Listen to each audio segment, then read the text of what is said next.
que en sus famosas fiestas, oigan esto, las mujeres no podían exceder en sus fiestas de 140 libras. En esa misma corte donde está Yelena presentaron dos nuevas demandas contra P. Diddy de menores de edad. Esto es una locura lo que está pasando. De verdad, Raúl, cuando nos enteramos hoy los dos dijimos, un niño de ¿cómo? 10 años.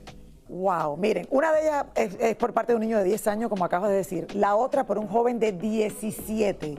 Ambos aseguran que fueron víctimas de abuso por parte del rapero y productor musical cuando se presentaban a una audición, que sabrá Dios qué edad tenían en ese momento, porque es lo que ese detalle no lo tenemos. Según una planificadora de eventos que trabajó con el rapero y quien pidió anonimato, él solo salía a exigir una báscula ya que en sus famosas fiestas, oigan esto, las mujeres no podían exceder en sus fiestas de 140 libras. O sea que si pesaba 141 Lili no hubiera podido estar en una fiesta de Puff Daddy. No. No, Bueno, porque Lili es alta. Yo sé, Raúl. Entonces, aquí en el estudio no hay ninguna mujer que hubiera podido estar en una fiesta de Puff Daddy. Raúl. Claudia sí.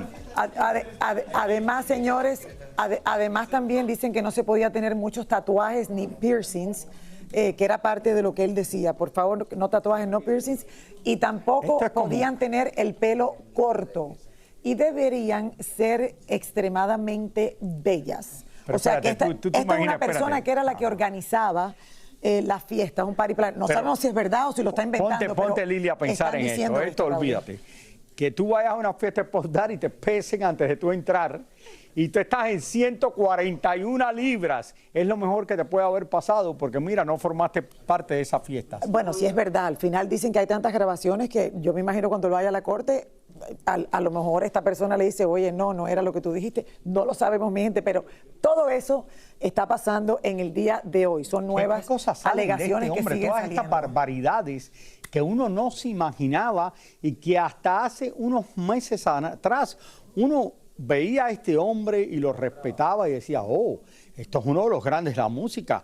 Puff Daddy, tú no sabes quién es él. Ese es el hombre más fuerte que existe en el mundo de la música. Ahora, cuando salen tantas personas a la misma vez, Raúl, obviamente que algo fuerte tiene que haber, porque uno también se pregunta, ¿cómo nadie salió a hablar antes? Siempre es la pregunta que uno se hace y al final te das cuenta que los seres humanos salimos adelante cuando nos vemos apoyados. O sea, cuando tú puedes, Raúl, y con un grupo de gente, decir, efectivamente también me pasó esto, pero la gente cuando está sola en medio de una batalla así que le ha pasado, Raúl, ya ves, se han quedado callados, han sufrido en silencio y bueno, ahora llegará el momento de que la ley de este país decida que va a pasar. Esto, Lili, es peor que lo que está, toda la gente que está en la cárcel por estos problemas. No se ha hablado nada ni parecido a todos los problemas que tiene P. Diddy. Lo sé.